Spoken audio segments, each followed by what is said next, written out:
और जहां तक श्रेय लेने की बात है, हमारे माननीय प्रधानमंत्री जी ने तो कहा था कि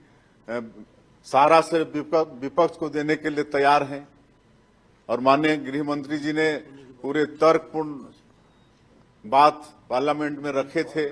उन्होंने कहा था कि हम इतनी सरल भाषा में समझा देंगे कि नर्सरी का बच्चा भी समझ जाएगा। और आप सब लोगों ने भी देखा है, सुने भी होंगे कि उन्होंने पार्लियामेंट में कितनी सरलता के साथ अपनी बात रखी। परिसीमन से न साउथ में कहीं भी किसी को घाटा नहीं हो रहा था, किसी की सीट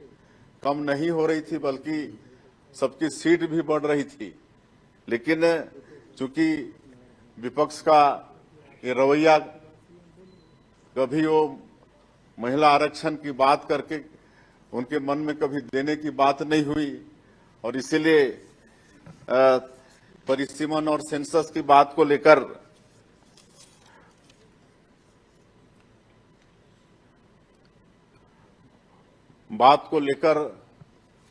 इस विधेयक का विरोध किए हैं, जो कि ठीक नहीं है। और इसके लिए इस प्रदेश की जनता कभी आप लोगों को माफ करने वाली नहीं है।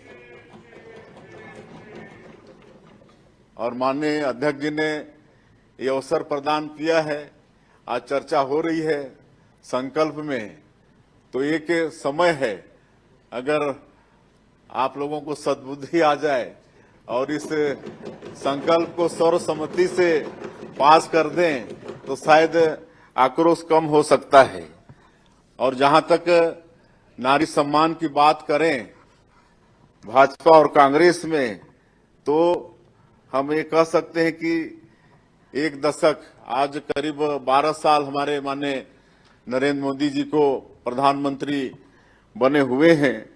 और एक दशक में हम कह सकते हैं कि जितना उन्होंने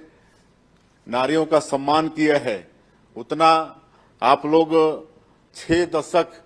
इस देश में शासन करके भी नहीं कर पाए हैं। एक तो सबसे बड़ी बात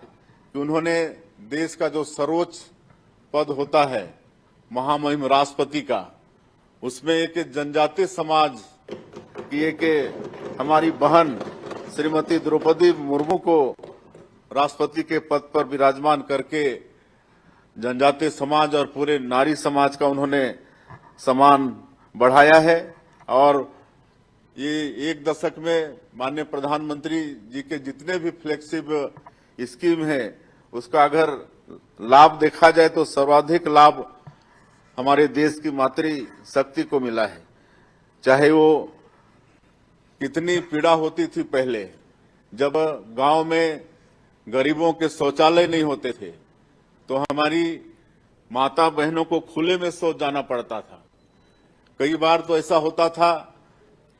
जनप्रतिनिधि के नाते आप लोग भी अनुभव करते होंगे कि शाम को अगर किसी गांव में चले गए, और बरसात के दिनों में विशेषकर, उस समय सब जगह खेती होता था, कहीं उनके लिए शौच का जगह नहीं होता था,